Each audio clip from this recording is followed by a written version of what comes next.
Volkswagen T Roc interior. The T Roc isn't the most spacious crossover, and pretty clearly so by design. It presents a higher seating position than a conventional hatchback and has a boot sufficiently large that you'd be unlikely to find one to match its size in a normal 5-door, although the 4-wheel drive specification of our test car reduced its carrying capacity a little. Still, although it may feature somewhere on the list of likes, enhanced practicality isn't likely to be the primary motivator of anyone choosing this car in place of a Golf.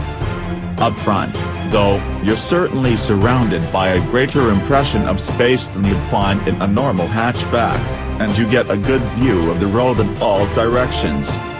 The driving position adjusts from gently perched up to distinctly raised and bent-legged, but the controls are all as well placed and spaced as is typical for a thoroughly thought-out VW product.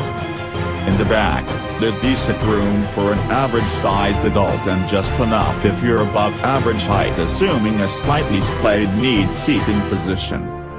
Plenty of direct rivals are more spacious. But VW deserves credit for integrating the T Roc's panoramic sunroof without impacting on occupant headroom.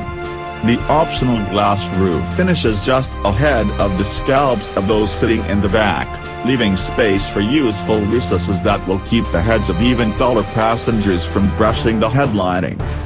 Instead of aiming for particularly roomy, VW has gone for a ritzy, contemporary ambience, and has produced it quite well.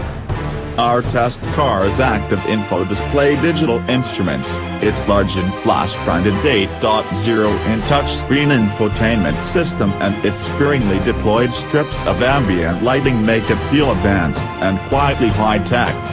You have to pump for top-of-the-line cell trim to get the T Roc's 8.0-inch Discover navigation infotainment system and its 10.3-inch active info display digital instrument screen as standard. On a mid-spec car, having both is an additional cost of just over £1,500, but they're worth the money. The digital instruments are Volkswagen's second-generation system, which is also available on the Polo.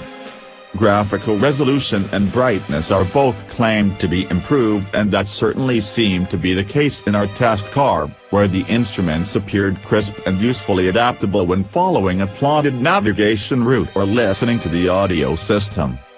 On an entry-level S-trim T Roc, you get an 8.0-inch touchscreen composition media infotainment system on which Volkswagen's App Connect software for smartphone mirroring will cost you an extra £170, but it's standard everywhere else in the range. VW leaves the door ajar a little to those who might say these features are window dressing on a cabin that feels slightly plain and ordinary in other respects, though. The fascia top is hard and slightly shiny, and in a market where even a Nissan Micro gets a soft touch/molding, that's a little surprising.